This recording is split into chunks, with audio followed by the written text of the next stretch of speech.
Olá, pessoal. Boa tarde. Tudo bem?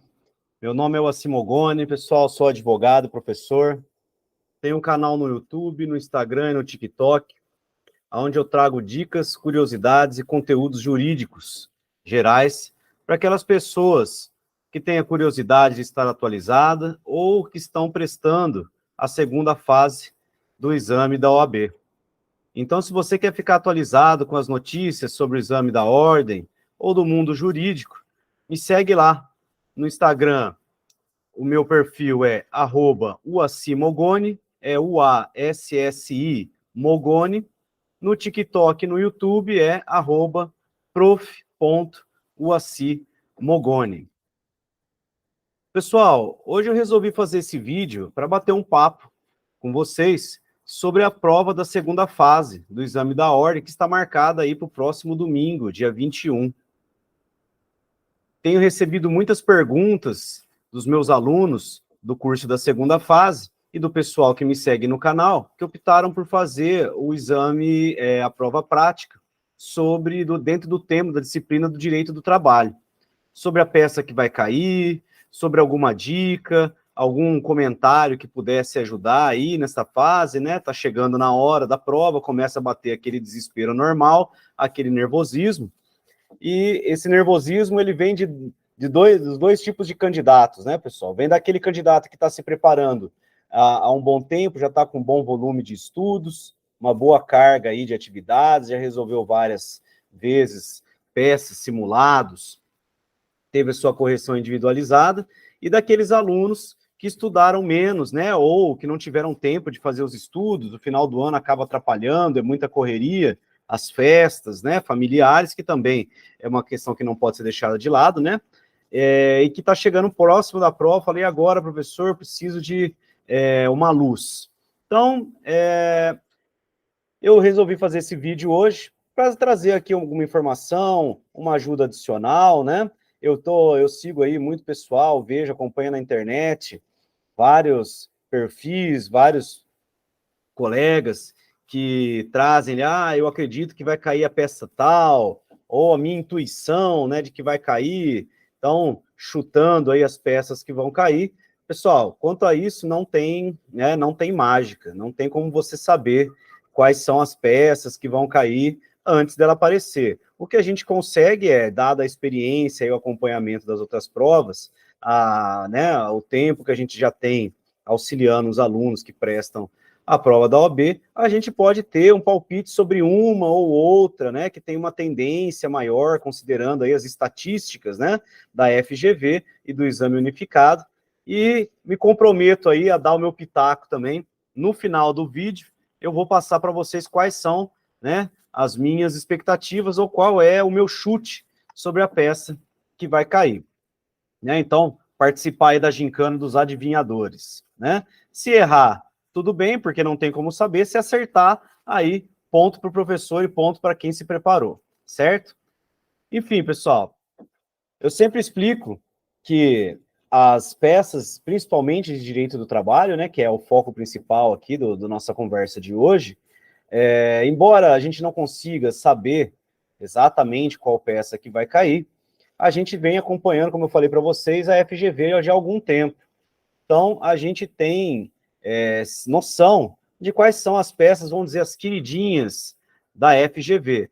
Então, até pouco tempo atrás, a FGV ela vinha sempre repetir ali 3, 4 tipos de peças, e ultimamente ela começou a inovar. Então, tivemos ali recentemente um mandado de segurança, um agravo de petição, né?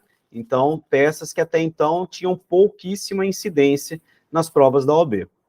Mas o que eu falo para os meus alunos, né, e que eu oriento todos aqueles que vão prestar a segunda fase do direito do trabalho, é que você tem que ter uma noção de pelo menos 3 tipos de peças. E esses 3 tipos de peças, eles te preparam para todos os outros tipos, porque eles têm um esqueleto básico, né? Então, os 3 tipos de peça que eu sempre oriento o aluno são as peças, inclusive, que têm a maior incidência nas provas do exame da FGV. Quais são elas? É a petição inicial, é a contestação e é o recurso ordinário. São as peças que têm ali o maior número de incidências. Essas três peças juntas representam ali entre 80% e 90% de todas a incidência das provas da OAB, tá? E aí você me fala, tá, professor, mas por quê, né? O examinador, ele escolheu, é aleatório? Olha, pessoal, eu acredito que não. Por quê?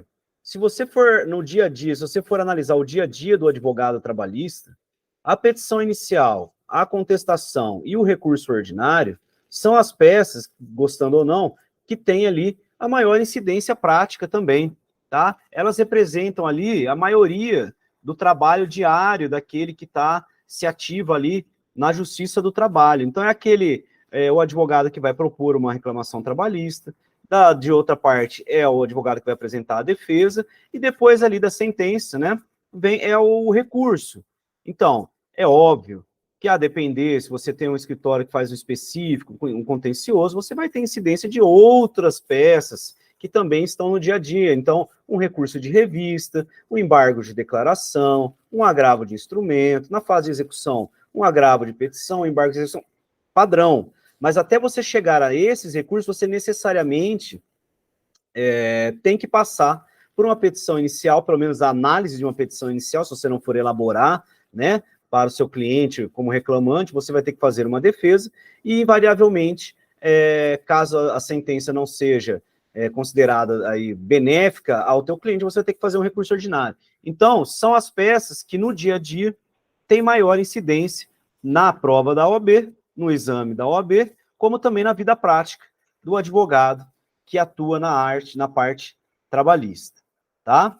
Mas então, pessoal, hoje, dada aí a estatística das três peças que mais caem, eu pincei uma peça, a petição inicial da reclamação trabalhista, e vou falar um pouquinho para vocês sobre essa peça, né?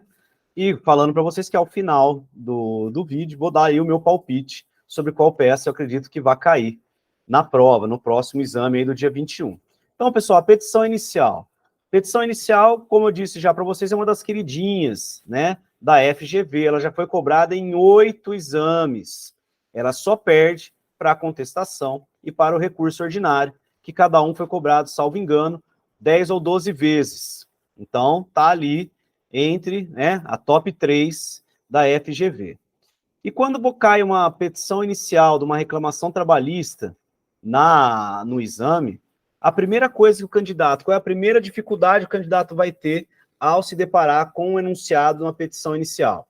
É identificar a peça. Quando cai uma contestação, também não vejo grandes problemas.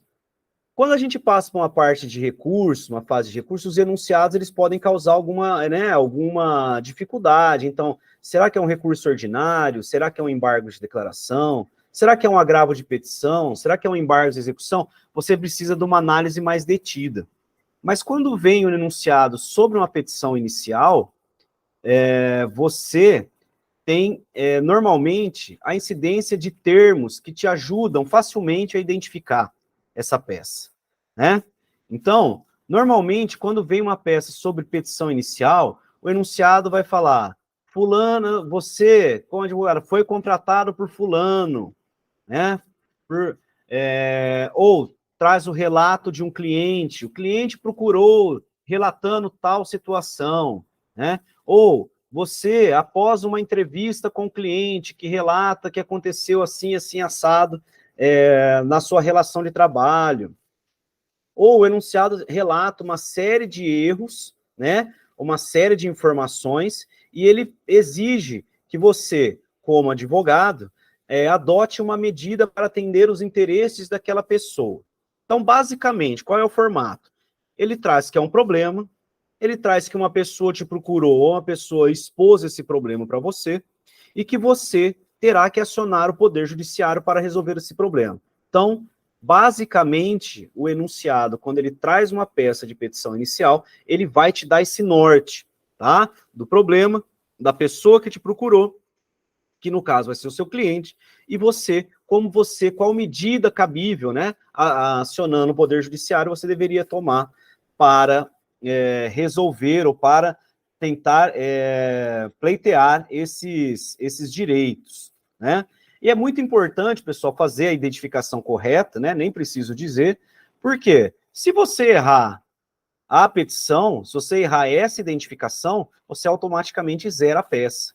Ah, professor, mas se eu errei a petição, mas eu fundamentei certo pedido, não importa, tá? Você vai zerar a peça e automaticamente você está eliminado do exame. Então, essa identificação, ela é muito importante.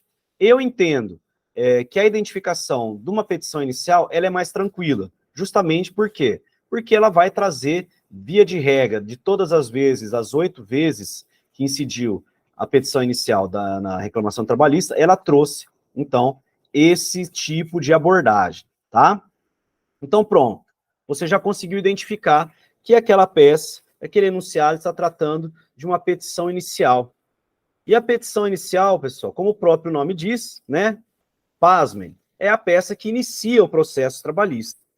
Então, outro ponto que você pode usar para identificar o enunciado é que, se o examinador está querendo, está exigindo ali na peça, que você inicie um processo, dê início a um processo trabalhista, a petição inicial não terá número. Então, se no enunciado trouxer um número, o processo número tal, tá você no papel de advogado, como resolveria? Se já tem número, é porque não é uma petição inicial, certo? Então, a petição inicial, ela precede a numeração, porque ela vai ser distribuída, e o processo só recebe o número após a sua distribuição. Se o enunciado, então, trouxer a informação que existe um processo, esse provavelmente, ou quase 100%, de chances de não ser uma reclamação trabalhista. Tem alguma oportunidade, alguma situação que pode trazer o número do processo e a peça seja uma petição inicial de uma reclamação trabalhista? Sim, existe, tá? É no caso de um processo que foi arquivado. Então, o examinador ele vai mencionar, o processo tal foi arquivado sem, ou foi extinto, né? Sem julgamento de mérito, o reclamante não compareceu na audiência, o processo foi arquivado sem julgamento de mérito, por exemplo. Então, você pode propor novamente. Vai ser uma petição inicial? Sim. Por quê? Porque o processo vai ser proposto novamente, será iniciado um novo processo, embora já tenha existido um processo anterior, tá bom? Então, essa é a exceção. Via de regra, se aparecer o número do processo e está falando no enunciado o número de um processo pré-existente, não será uma petição inicial de reclamação trabalhista, tá?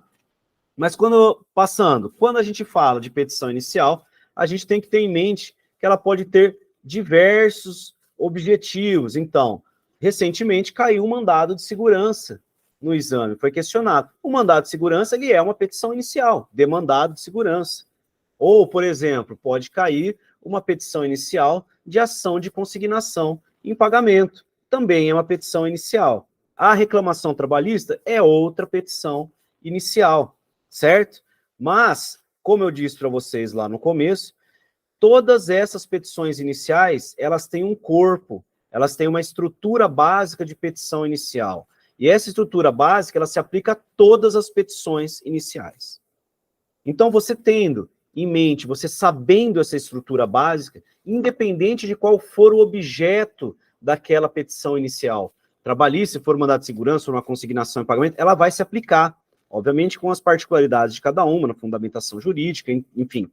Mas você tendo em mente essa estrutura básica, você consegue estruturar a sua petição inicial sem deixar nenhum ponto para trás, tá? Considerando que esses pontos que não ficarão para trás são todos pontos que são cobrados no edital, são cobrados no caderno de respostas e são analisados e valorados pelo examinador, tá bom? Então, para facilitar a vida de vocês, eu posso dizer de antemão que são 8 os pontos que podem ser adaptados em todas as petições iniciais. Então, desta estrutura básica, existem 8 pontos que podem ser adaptados em todas as petições iniciais. E que pontos são esses? Número 1, o endereçamento. Então, para onde vai para quem vai aquela petição inicial, quem é a autoridade competente para analisar aquela petição inicial, tá? Analisar os pedidos. Então, a depender, se for competência da vara do trabalho, você vai colocar lá, ao juízo da vara do trabalho de 3 pontinhos, ou vai ter identificação no enunciado. Ou, se for competência originária dos tribunais, tá? Ao Tribunal Regional do Trabalho, tá? X, 3 pontinhos ou 3 x's, região. Então, ponto número 1 da estrutura básica, endereçamento. Tá? Pessoal, eu estou falando aqui de uma forma bem sucinta, tá? Estou trazendo aqui informações, não vou me aprofundar em todos os pontos, porque não é uma aula, é um bate-papo, tá bom? Mas aí, ponto número 2. Se você está endereçando um pedido, você está pedindo alguma coisa para alguém. Você precisa fazer o quê? É a identificação do autor da petição inicial e a sua qualificação. É para quem eu estou pedindo, aqueles pedidos que serão veiculados na petição inicial. Então, uma dica que eu digo, porque eu passo para vocês. Se o enunciado trouxer a qualificação, Josefina, João da Silva, brasileiro, casado, auxiliar de limpeza, portador da CTPS número X, portador do registro, do RG número tal, CPF, se trouxer a qualificação, quando você for elaborar a petição inicial, você tem que colocar o nome. Eu sempre oriento meus alunos a colocar o nome em letra maiúscula, que é para facilitar o examinador a identificar, e a qualificação na forma como foi trazida no enunciado. Não pode criar dados, tá, pessoal? Se você criar informações, você pode zerar a peça, porque a FGV considera que a inclusão de qualquer dado, a criação de qualquer dado, você está fazendo uma identificação da sua peça, o que é vedado, é proibido. Então, não criem dados. Ah, tá bom, professor, mas e aí? A peça não trouxe os dados, trouxe só o nome. Quando o enunciado não trouxer os dados, só João da Silva, e não trouxer a qualificação, então você vai fazer a qualificação genérica. João da Silva, vírgula, qualificação 3 pontinhos, ou qualificação 3 xizinhos, tá? Vírgula, endereço, 3 pontinhos, tá? 3 xizinhos, para você não criar nenhum tipo de dado, certo? Esse é o ponto número 2. Ponto número 3, muito importante, que é o quê, pessoal? O nome da peça, é a identificação da peça processual e o fundamento. Reputo que é uma das informações mais importantes, porque, como eu disse anteriormente, se você errar a identificação da peça, você vai zerar a peça, tá? Então, identificar a peça. Também recomendo aos meus alunos que façam a identificação em letra maiúscula, por quê? É a questão estética, para ficar bonitinho? Não, pessoal. Auxilie o seu examinador a identificar os pontos que ele vai ter que analisar, tá? Então, identificação da peça em letra maiúscula, tá? Nomeando corretamente a peça e fundamentando com um dispositivo legal, tá? Você não precisa decorar o artigo, obviamente, pessoal. Embora que, numa petição inicial de uma reclamação trabalhista, subentende-se que quando você chegar no dia do exame, você já vai ter feito, praticado, tantas vezes que você já vai saber que o artigo 840, parágrafo 1º da CLT é o fundamento da reclamação trabalhista. Mas vamos dizer lá, professor, o nervoso. E o nervoso, como faço? Chegou na hora da prova, eu não lembro qual que é o fundamento. Tranquilo, pessoal. Você vai poder, né, levar no dia da prova o seu vademecum, tá? A sua CLT, para quem vai levar a CLT, e nesses diplomas, no vademecum, na CLT, você tem um índice, o índice remissivo. Você vai chegar lá, vai levar no índice remissivo, e você vai olhar lá, petição inicial. Ele vai indicar o fundamento. Então, petição inicial, artigo 840, parágrafo 1º da CLT. Então, você vai lá, fez a identificação lá, o endereçamento, colocou o nome e a qualificação do autor, reclamação trabalhista, com fundamento no artigo 840, parágrafo 1º da CLT, tá? fez a identificação da peça, fez a fundamentação legal, ponto. Qual é o quarto ponto da estrutura, pessoal? O nome e a qualificação do réu. Então, é contra quem? Ou é com quem? Quem eu quero que cumpra aqueles requerimentos que eu estou fazendo, ou seja, aquele que descumpriu a sua obrigação. Se eu estou entrando com uma reclamação trabalhista, pedindo hora extra, é aquela pessoa que eu quero, né? É aquele empregador, seja pessoa física, seja pessoa jurídica, que eu quero que pague as horas extras que não foram gozadas, o 13º que não foi pago, o fundo de garantia que não foi depositado, o dano moral que foi causado. Então, é contra quem estou me movendo a reclamação trabalhista.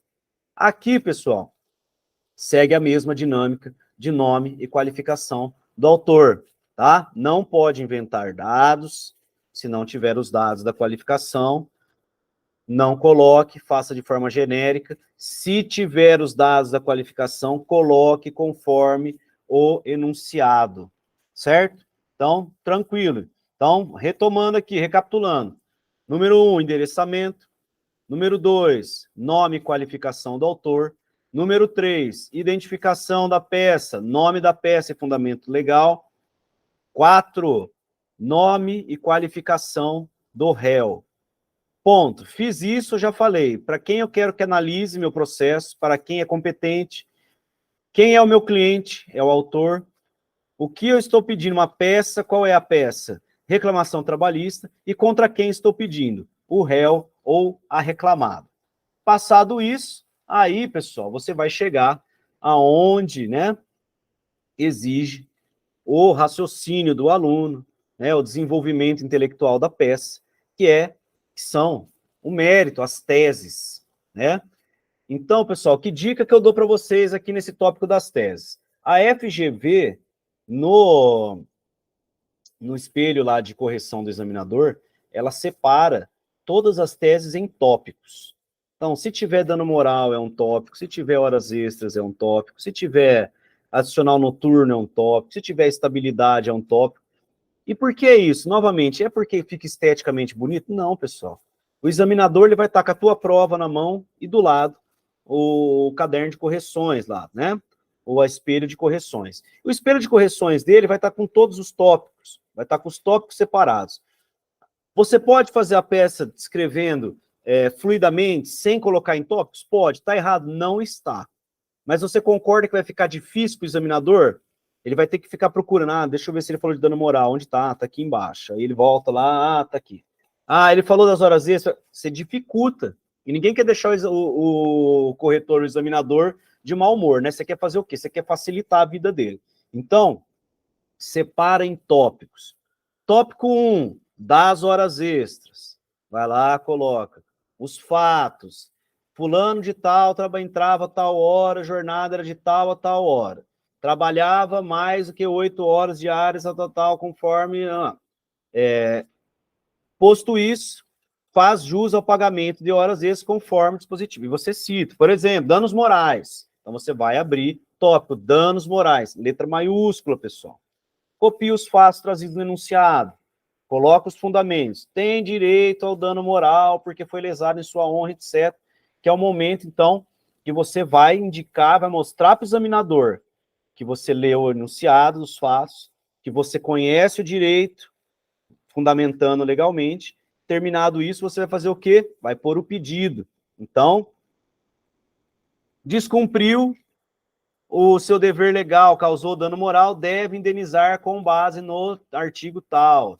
As horas extras, deve pagar horas extras além da 8ª diária, conforme artigo tal. Fundamentou, você precisa ter o seu pedido, a sua tese, ela precisa ter um começo, meio e fim, ela precisa ter uma lógica jurídica, porque isso também é analisado pelo examinador. Então, se eu colocar lá, abre lá o tópico, horas extras, e coloco, tem direito às horas extras, artigo tal, tá errado, vai zerar. Inclusive, você não vai receber nem a nota, tá? Pela citação do dispositivo, porque você não fez essa concatenação, que é o raciocínio jurídico que se espera do examinado. Beleza, pessoal? Ponto 5, então, tese. dentro das teses, pessoal. Então, você vai falar de hora extra, do dano moral, da estabilidade, enfim, tá? Mas você vai falar também sobre os outros pontos, que é o quê? Que tem que ter em toda petição inicial. Pedir lá honorários de sucumbência, gratuidade da justiça, se for o caso, todos esses pontos também tem que estar dentro ali do tópico das teses. Coloquei todas as teses, terminou, eu vou fazer o quê? Eu vou para os pedidos. Também é um tópico que é exigência, tá? Dentro de uma petição inicial, independente de qual seja. Que é o quê? Qual é a tutela jurisdicional que eu quero para o meu cliente, para aquele que estou representando? E aí, alguns alunos ficam meio confusos. Ah, professor, mas você falou agora que dentro do tópico lá das teses, você faz os fatos, você faz os fundamentos, aí você faz o pedido. O que eu vou fazer aqui nesse tópico dos pedidos? Eu vou repetir tudo?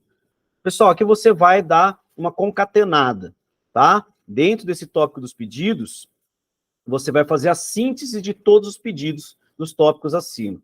Então, você não precisa escrever tudo de novo, até porque você tem um espaço limitado lá, né? Você sabe que você tem 5 folhas, são 150 linhas para você fazer sua petição inicial. A petição inicial é uma das maiores peças. Então, você vai fazer o quê? Ante o exposto, lá, requer a condenação ao pagamento de horas extraordinárias no valor de X, conforme descrito no tópico próprio. Requer o pagamento, a indenização pelo dano moral no valor de XXX, conforme descrito no tópico próprio, tá? Então, você vai fazer essa síntese. Dentro desse tópico dos pedidos, você também vai colocar os requerimentos finais. Então, qual que é? Requer-se a notificação da parte contrária para querendo apresentar contestação, requer a procedência dos pedidos na forma como exposto na petição inicial, a produção de todos os meios de prova em direito admitidos, os honorários advocatícios, honorário de sucumbência, a gratuidade da justiça, se for o caso, etc. Então, você faz todos os requerimentos finais. Terminados os pedidos, tópico 7, ponto 7 da sua petição inicial, valor da causa.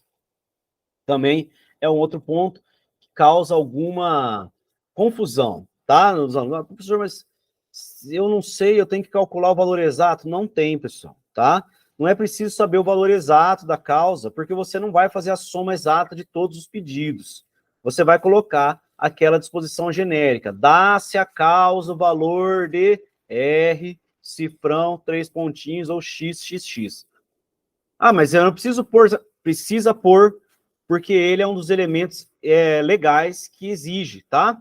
O 841, parágrafo 1º da CLT, e o 319 do CPC. Passou o valor da causa, vamos fazer o fechamento. O último ponto, o 8º, pessoal. O que é o fechamento?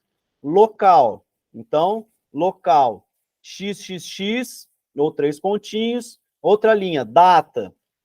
Também, via de regra, não vai colocar data, tá? Você vai colocar, escrever data por extenso, 3 pontinhos embaixo. Advogado, 3 pontinhos, embaixo, OAB, 3 pontinhos, sem criar dados.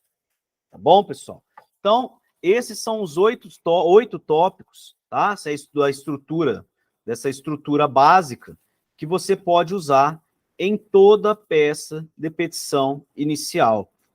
Você tendo endereçamento, autor e qualificação, nome da peça e fundamento, réu e qualificação, teses, pedidos e requerimentos finais, valor da causa e fechamento, você faz qualquer petição inicial, tá?